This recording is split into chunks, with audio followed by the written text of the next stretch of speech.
Everyone. I do hope I am audible. Everyone can hear me. Greetings, Anton. Hello, Rebel. Excuse me. Welcome to our Wild Chat, Endangered Wildlife Trust. Thanks for taking your time to joining us tonight. We are hoping to find this talk very exciting, and we do have some lot of exciting news. We are about to start. Let me introduce myself. My name is Robotile Rebo, and I'm working for the Endangered Wildlife Trust. I am coordinating the African Grass Owl Project. Tonight, I am joined by one of our partners, Greater Kyalami Conservancy. We will be joined by Anton van Niekerk. So we will be taking you through our work on the African grass owls. Please do allow me to go and share my presentation. Just give me a moment, and so we can hit it up.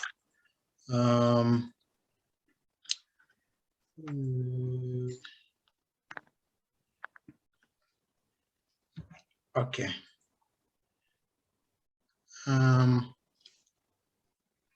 Anton, Megan, can you give me a sign if you are guys seeing my presentation? I'm seeing it. Thanks very much, Rebel. Anton, I think you are still on mute. Now I'm unmuted, so I should be able to be heard. Megan, just give me a signal if you guys are able to see my presentation. Go for it, Rebel. Before I can start. Okay, cool. I got signal that we are all good. Okay.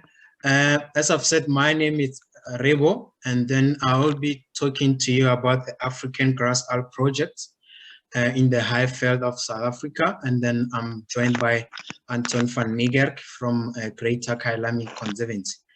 If you guys do have questions, please do feel free to drop them on the chat. We will be trying to answer as many as we can, but we will be attending to those questions at the end of our talk, which is after Anton.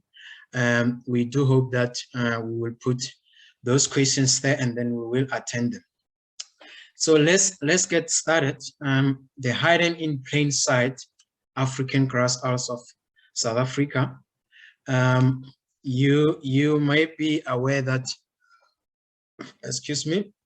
So these owls, they are the ground nesters, and these owls, they are easily confused with the barn owl. What you're seeing on the left is the African grass owl, and then what you're seeing on the right of your screen is the Western barn owl. So these two species can be quite tricky to actually identify or know which one is which.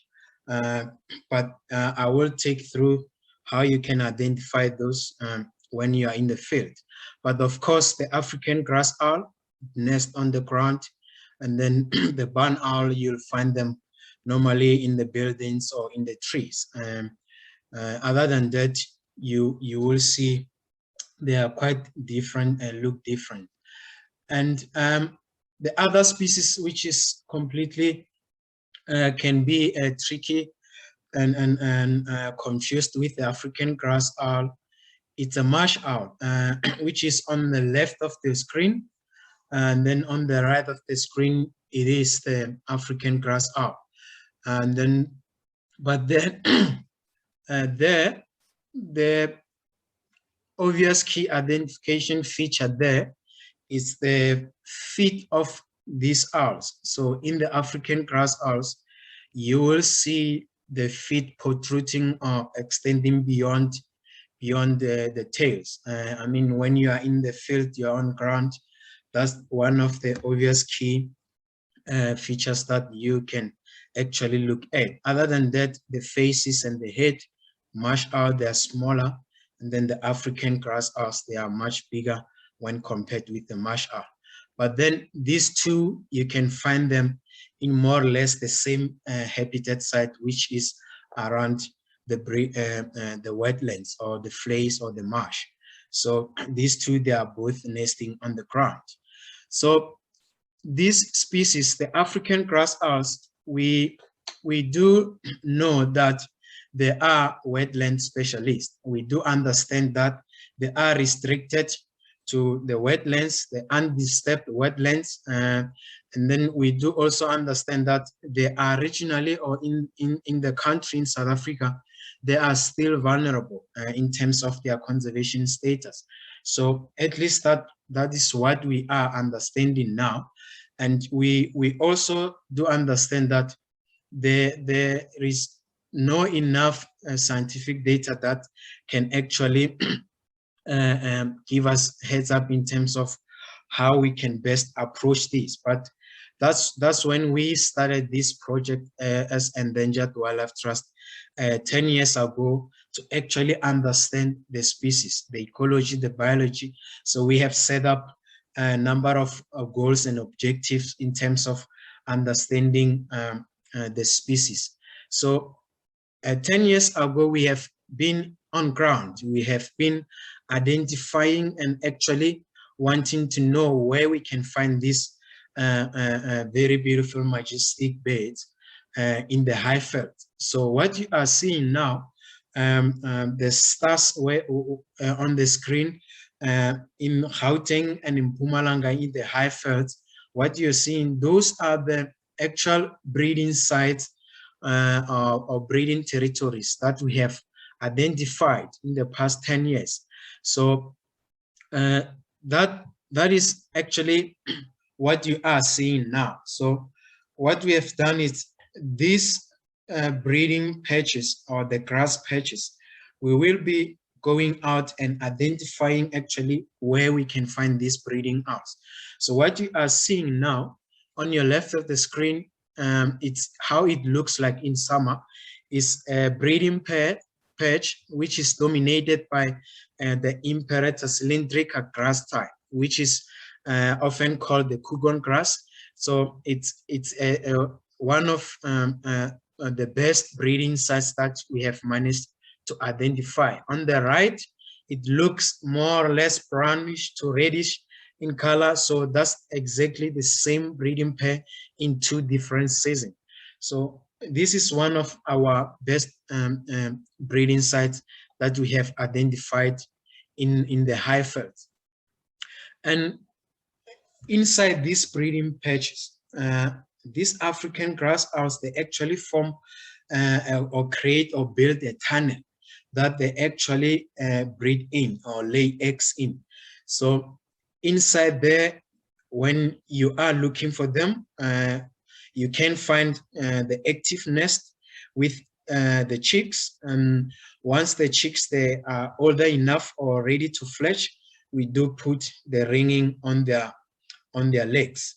And these are other contents that you can find the nest eggs. Eggs, the average class size, it's about 5 eggs, but you can find 1, 2, because they do lay in different days, depending on the time you are at the nest. So that's pretty much what you can find into this active nest. So now, as we understand at the moment that these breeding sites or breeding grass patches, they are facing a number of challenges or threats. And on top of our list, this is what we are dealing with. But the fires are one of the top ones, because they will actually destroy the whole breeding patch, and that will take us at least 2 to 4 years to actually get that particular breeding patch back to be viable for the grass owls to utilize. So other than that, you have developments in terms of mining, in particular the open cast coal mining, livestock trampling the breeding patch, and others will be invasive and farm machinery during the harvest or plowing time. So as we understand now, we are now with confidence that we can actually apply what we have learned. So we have been on ground, and we are now monitoring at least 25 good breeding sites, which are having breeding adults. So as from last season, or in 2020, we are now managing at least 25 of those breeding sites. So that tells us, and how are we doing that? We are actually trying to bring the landowners in terms of getting their consents. Ideally there, we are wanting to create the servitudes within these spaces, because we do work with a number of landowners to actually convince and encourage them to actually create their land or spaces to be safe for the owls and raptors in general. So there we are working with landowners. We do have a number of them in our study area that we are convincing. And once we are on ground, we are actually wanting to secure what we have. So those 25 breeding patches, we are wanting them to be safe. So we are creating fire breaks. We are also maintaining them in help or in collaboration with landowners.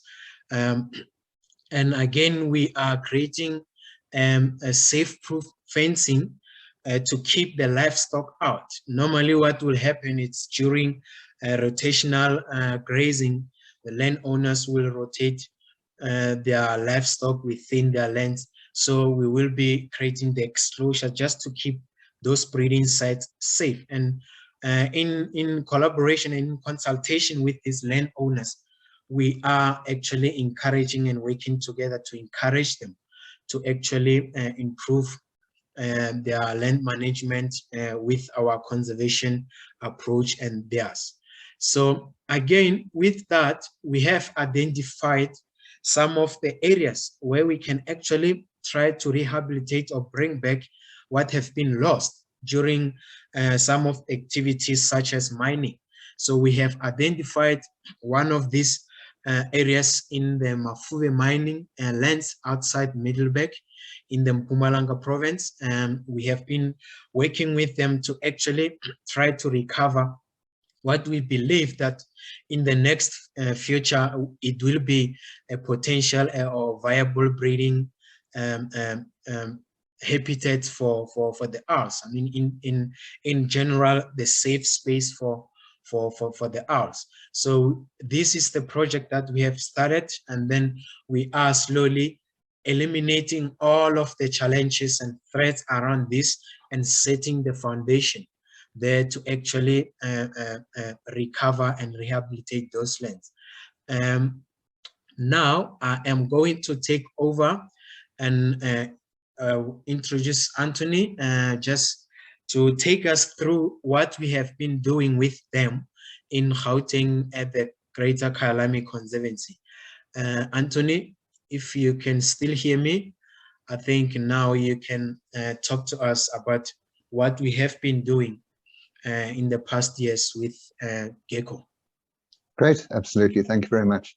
Thanks, Raoul. Thanks very much for that presentation. I don't think anybody really understands. Anthony? Yeah.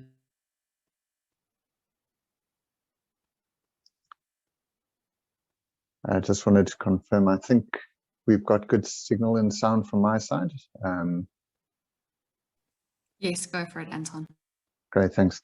Hi, everybody. Good evening. Thanks very much for joining us, and thanks for taking the time out to listen to our presentations.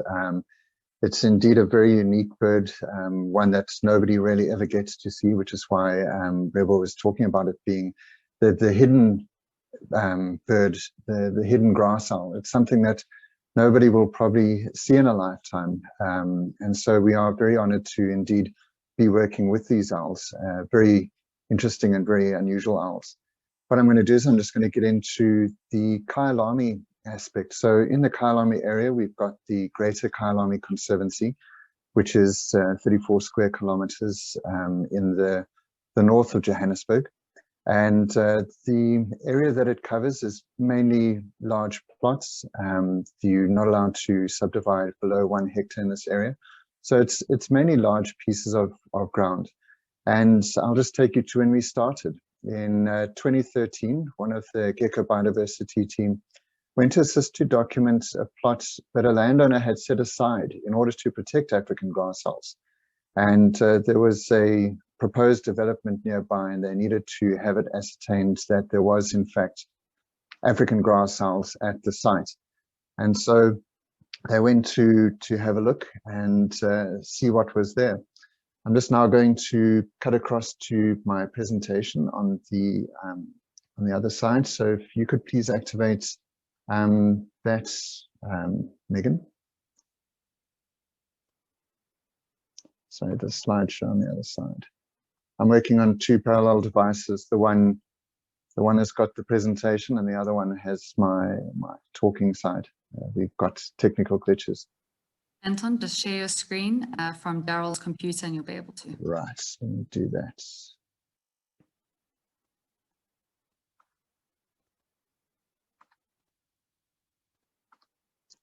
Great.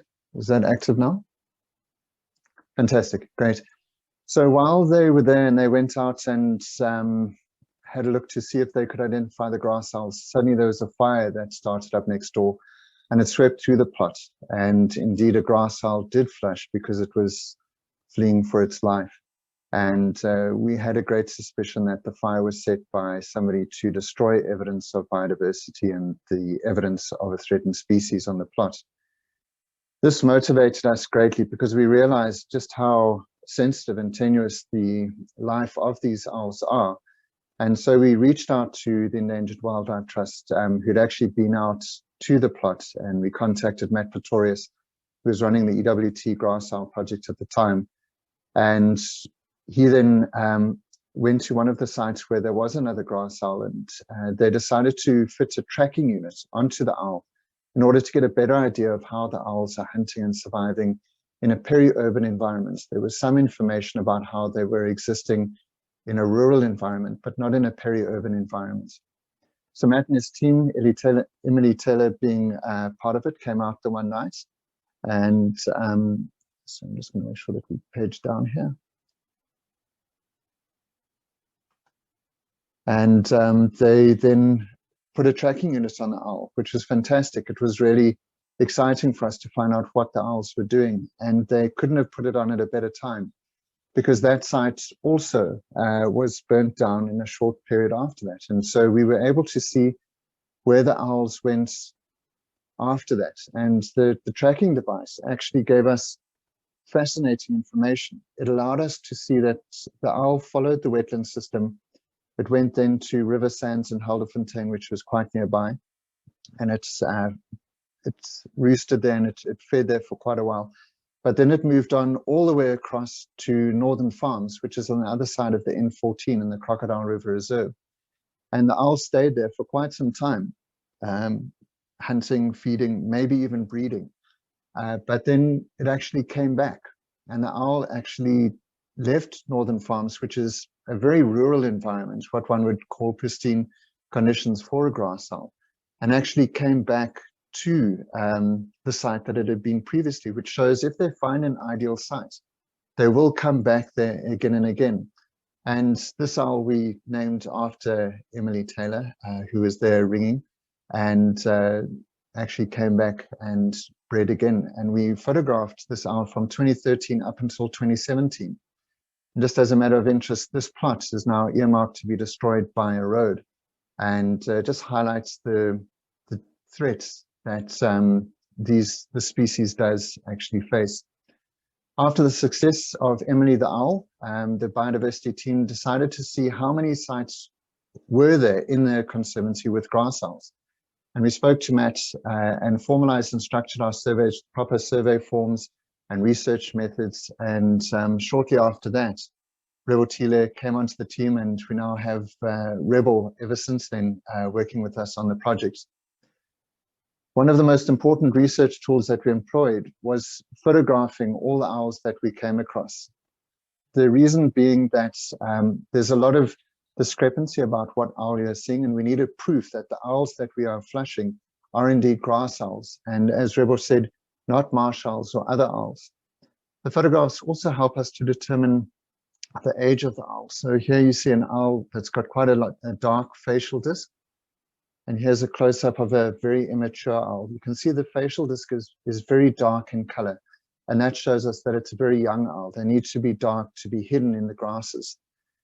And as a matter of interest, that facial disc is actually a paraboloid disc. It focuses sound to the ears. The owls hunt by sound. They don't hunt by sight.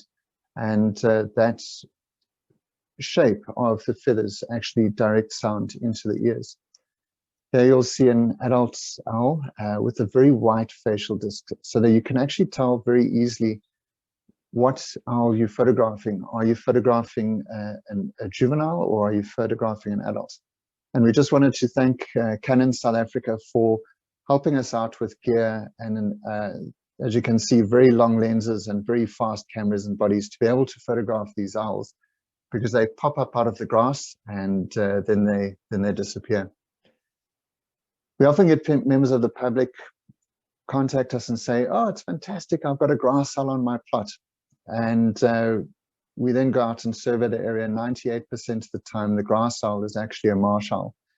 And they share virtually the same habitat, although their nests are completely different. And the marsh owl will take to the wing anywhere from an hour or so before sunset. And it can thus be seen quartering across the grasslands, gliding and flying slowly, listening out for rodents and other prey in the grasses. And to most people, because they see this owl flying over the grasses, they think it's a grass owl. However, if you look at the grass owl, it's got very dark ochre rings around the eyes, and its banding is very marked on the wings. So it's actually quite easy, once you do get familiar with the owls, to tell the difference. And the reason that grass owls and marsh owls can actually share the same habitat is because they feed on quite different prey for the most part. The grass owl feeds mainly on Ngoni flay rats, but will also eat striped field mouse and multi-mammoth mice, whereas the marsh owl will eat bats, birds, rodents, and we find beetles and ellets, which are flying termites as well. So here you'll see a striped field mouse, and that was unusual for us to record for a grass owl, but that's something that they do. Now, as Rebel said, there's a lot of confusion between the birds of the genus Tyto, Tyto alba being the barn owl, Tyto capensis, I think it's, now I'm confused, capensis, I think it is the grass owl. And as Rebel said, they look extremely similar, but the habitat is different. If it's perched on a branch, it's a barn owl, and if it's on the ground, it's a grass owl. Now, we had an uncomfortable situation where somebody contacted us from one of the sites where we've got grass owls and said that they had a deceased bird. And we could see it was of the Tyto genus, which is concerning because the owl at that site was on eggs. And you need 2 adult owls to support a nest because one of them hunts and one of them is on the eggs. So it is important for us to determine, have we lost one of the adult grass owls, or is this a barn owl? And Rebel Tile could very quickly see from the color hue difference that it was actually a barn owl, although to the casual eye, it's very difficult to tell the difference. Sadly for us, we determined that this owl most likely died from what we call secondary poisoning. And this is when people put out bait traps for rats. And sadly, one of the areas nearby had put out these bait traps right on the edge of the conservation zone. So we strongly recommend people seek every alternative they can to manage rats and rodent problems. If you poison the rat and the rat goes and dies, where an owl could eat it or feed from it, then that poison goes into the owl, and we find a lot of owls get secondary poisoning in our urban and peri-urban environments. So that's just something that we could ask people to seek alternatives to using poison bait traps. Now, some of the findings that we have found as regards grass owls is that their normal breeding cycle, which is when they start laying eggs, is traditionally in January, early February, mostly mid to late February. And this would then have the eggs hatching 33 days later in March to April. However, in this last season, we found that due to the early rains, the season moved dramatically, and we think this was due to the good rains, and they actually laid their eggs in late November and in December. So we had to really completely calibrate the processes for surveying and monitoring, and it just is a thing that you really have to always adapt to the wildlife, because it's adapting as well. We had a great thing with one of the sites where one of the very generous residents donated funds for us to purchase a camera trap. And this camera trap we used, it's got a SIM card, and it sends out a thumbnail picture of what it's actually seeing, and it's motion triggered. And we could actually monitor that owl in real time, sitting on the eggs and going through its process. And we learned a great amount from these observations. We watched how the female would look after the young chicks and the times that the male would come and visit, which was normally from about 8, 9 o'clock in the evening, so well after sundown. And then an interesting thing that we found out, so this was one of the shots that we got from the camera trap. It was really great footage. It gave us temperatures as well. When the male would come and visit, he would do something called pair bondings, where they would actually mate to reaffirm the bond between the pair. And this isn't for breeding. It was actually to just reaffirm the bond between the pair. And we would find that the male would actually bring up to 3 large Ngoni flay rats per night, 2 to 3 per night. And the female would then place these slightly away from her and the chicks until she was ready to eat them, because flies would obviously get on them as well. And then she would tear off pieces of meat and feed these to the chicks. And we worked out that simply in the time that, so you can see that's an Ngoni flay rat, and it's slightly away from the chicks and the egg. Simply in the time that the female is on the eggs and the 50 or more days that she is feeding the chicks until they're fully fledged, the male will bring from 160 to over 200 rats for her to feed. And if you consider that the Ngoni flay rat is a very slow breeder for a rat, with an estimate of a single female only having 3 to 4 litters per year of roughly 4 young, she will only raise as an individual 12 to 16 rats in a year. And thus the owls need a fairly large wetland system to hunt across to not exhaust their prey base. The Ngoni flay rat lives on vegetation and creates tunnel in the grasses as well to avoid detection. And something that we found quite interesting from our observations was that we never noticed him bringing rats when it was raining.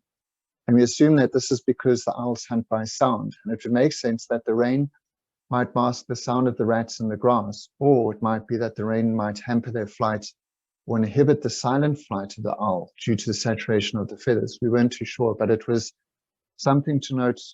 And the concern was, what if it rains for 4 or 5 nights in a row and the owl wasn't able to feed? It was interesting for us. During the day, the female will pull out grass to maintain the tunnel system or push it to the side. And as Rebel said, the grass owls are ground nesting birds, and they utilize very thick grass to make tunnels in the dense grass. And the tunnel is important because it hides the chicks in the nest from airborne predators. And the grass needs to be long enough and thick enough for this to happen. Their preferred grass type is a grass called Imperator cylindrica, which, as Rebel showed, goes a deep red color in the winter months. We've also found that they utilize different grasses depending upon what's available. So we've noticed that they have made nests in quite short Thermida triandra and another grass type called Eragrostis curvula.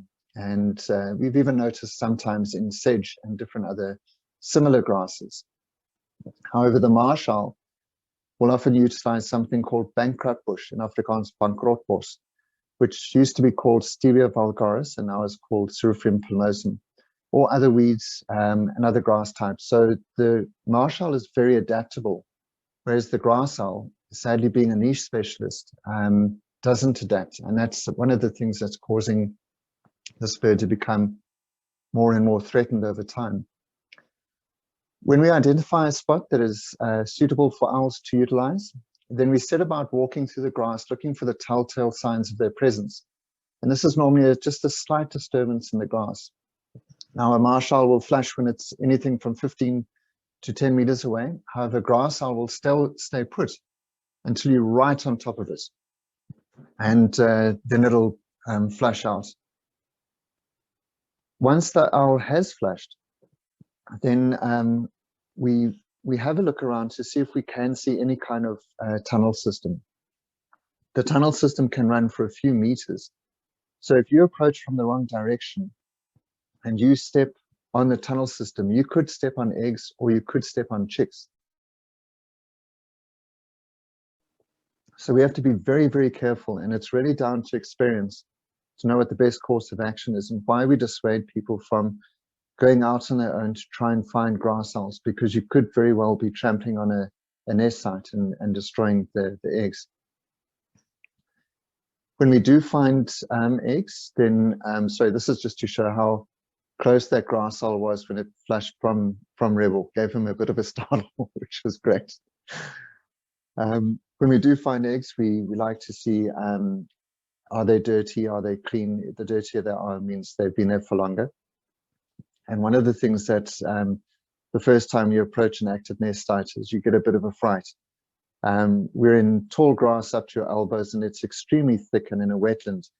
And the chances that there's ringculls and other risky reptiles around, and the female does this hissing sound, and your hair stands on end because you're just wondering what's going to strike you out of the grass. But eventually you kind of learn the thing, and it's just a warning to you to hopefully go away. But when she does flash, there can sometimes be another hissing sound, and that's the chicks.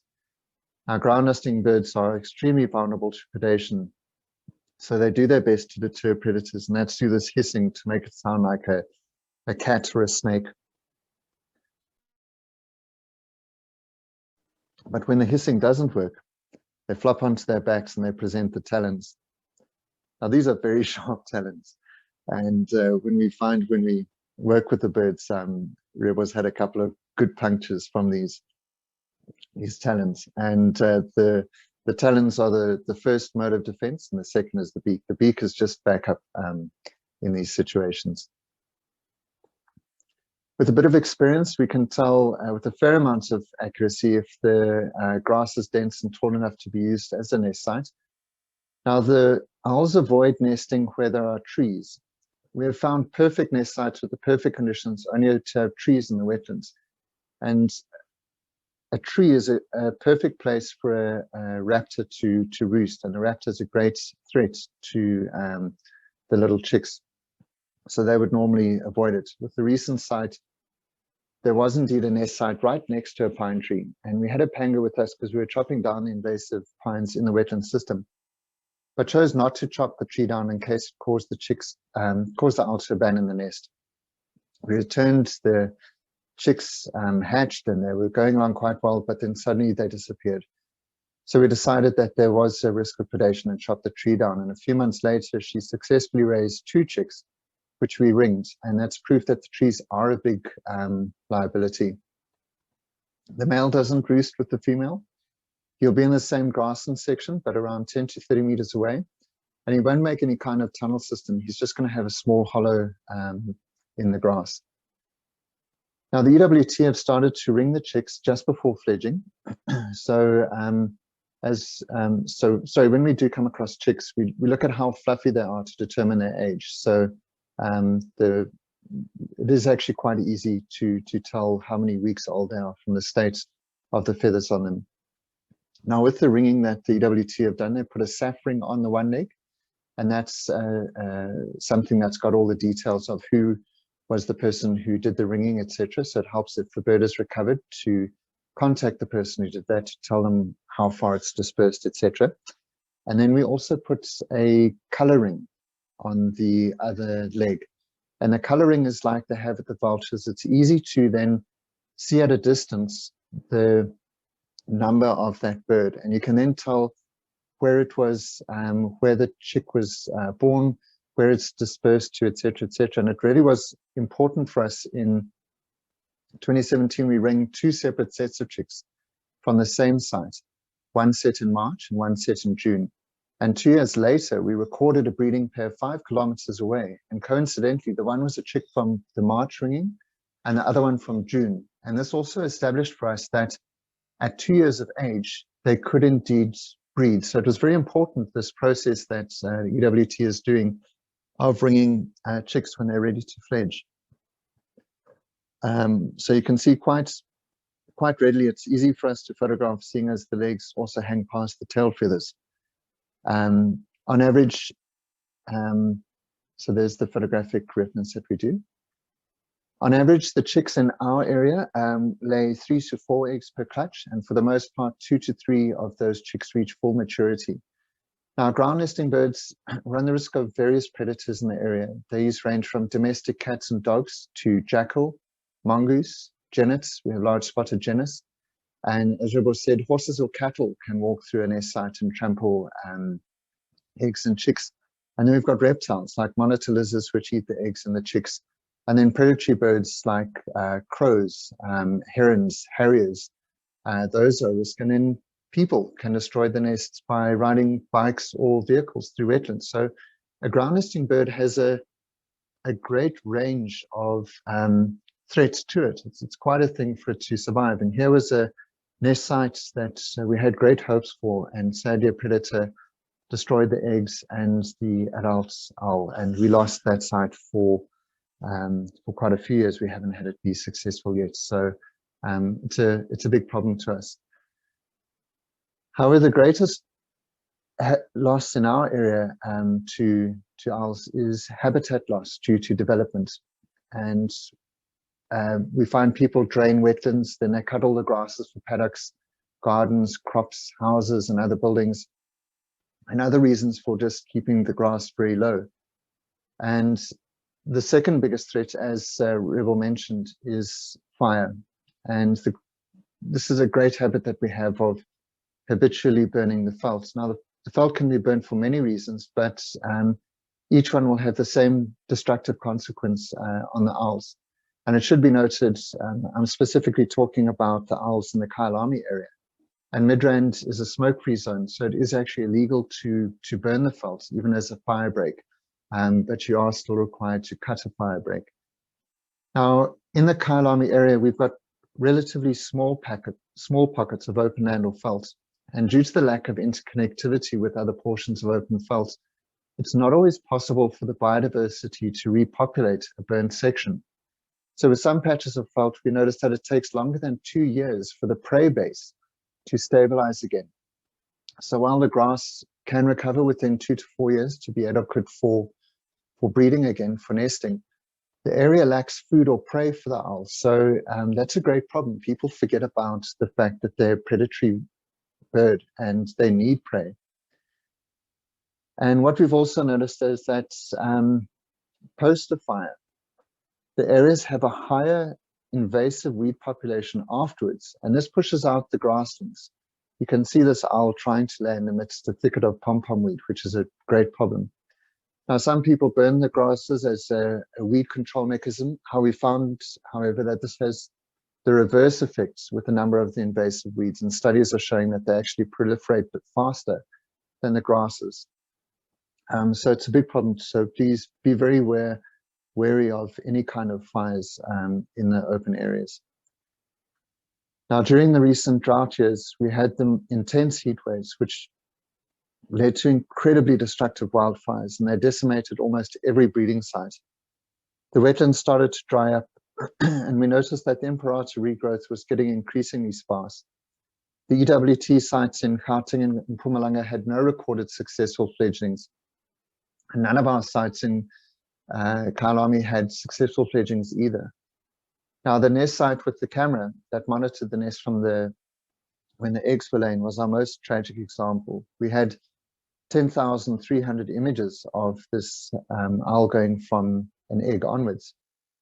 And it was a daily stress and drama watching as we went from 4 eggs to only 2 chicks, and then eventually we ended up with only 1 chick. Every day, you were never sure when you woke up if you're going to see a predator or other disaster. And I have to say that I was definitely a bit of a wreck at time. It was awesome watching the little chick grow up and everything like that, but you just never knew what was going to face you the next day. And this is the last photograph we had of that chick. We were going to ring it on the Wednesday, but on the Tuesday afternoon, I got that call that I never want to get. The nest site is ablaze. We rushed over, and by the time I got there, the blaze had already burned through the nest sites. And we searched the area just in case the chick had gotten out, but it couldn't fly it. So we searched without success. And that night I broke down. It was the biggest blow I'd had yet with the grass owl surveys.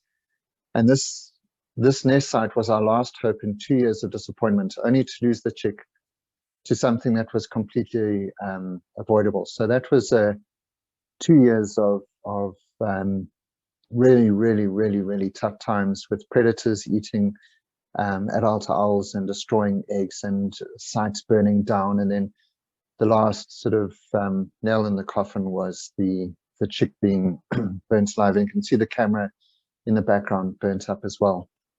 Very fortunately, we actually could recover the images from the SIM card. However, it's not all doom and gloom. In the last 2 years, they've made up for the pain and the heartache. We've had excellent rains at the end of 2019, 2020, and the wetlands have been in great condition. Unfortunately for humans, but not for wildlife, we had the lockdowns in 2020, and this was the peak breeding season when the lockdown happened, so we were unable to assess the nesting sites. However, as soon as we were allowed out of the naughty corner, we found the wetlands in great condition and signs that successful breeding had indeed taken place. Less cars on the road means less noise and thus greater success in hunting. And less human activity all around means that they could utilize more land to hunt. And we could see signs from the tunnels and everything that they had bred and had bred quite well.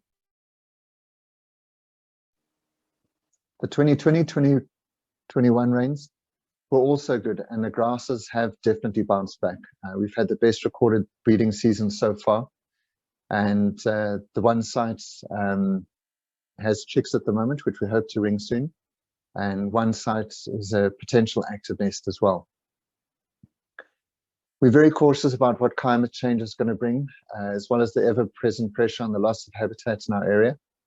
But while the owls are still with us, we're going to continue to document them and marvel at their splendor. And we're just really grateful to organizations like EWT that are out there doing what they do and assisting us to look after the owls the way that we are. Great, thank you, everybody. That's an end of my presentation. Thanks, Anton. That was great and certainly very interesting. I quite liked the mate bonding for the owls. Nice to know. It was very unusual, and it was almost happened always at about 11 o'clock at night. He'd gone out hunting at about 7 and would come back and have a pop in and just see if everybody's okay, and then they would do their pair bonding, which was fantastic. It was really sweet to see. Very sweet indeed. I have a question here from Candace. Do the owls mate for life? As far as we understand, Candace, they are monogamous and they do mate for life. We have found difficulty in being able to ring the males. The females are a lot easier for us to capture, but if it was possible, we'd be able to positively identify it. But we do see from the primary flight feathers, those are the big ones at the end of the wings, we do identify that we have the same owls at least for a season. And to all of our knowledge, they definitely do have, they do mate for life. That's our understanding. Neil's just asked, if there's a fire, should I rush in and grab the chicks? If you're aware that the chicks are there, please. We, as you can see from the photographs with the ringing, we do handle the chicks, and that old misnomer about them being rejected by the parents if they smell humans and that is a misnomer. It's not actually true at all. And if a fire is coming, please do all that you can to save the chicks. We had a fire quite a few years back where the chicks somehow walked through a fence and actually landed up on someone's lawn. And one of the owl organizations came out and checked the chicks out. They were in good condition, no burnt feathers or anything.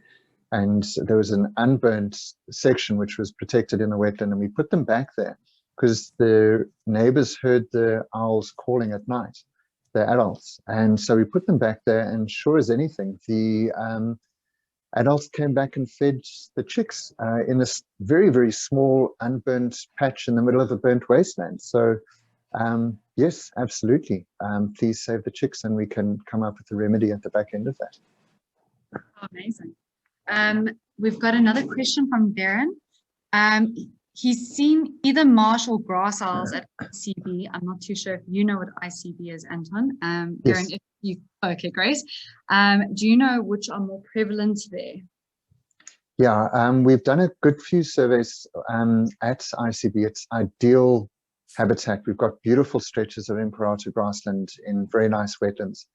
And because of the pine trees that we find in the wetland system with the Imperator, we find that we've seen no presence of owls. So we should return and have another survey. However, in various spots within ICB, in the middle of large grasslands near the Saddlebrook estate, etc., we have found marsh owls successfully breeding there. So again, if you're seeing it late afternoon, 99% of the time it's a marsh owl. So that's 99% of our time. Our rule of thumb is if you see the owl, it's a marshy and not a grass owl.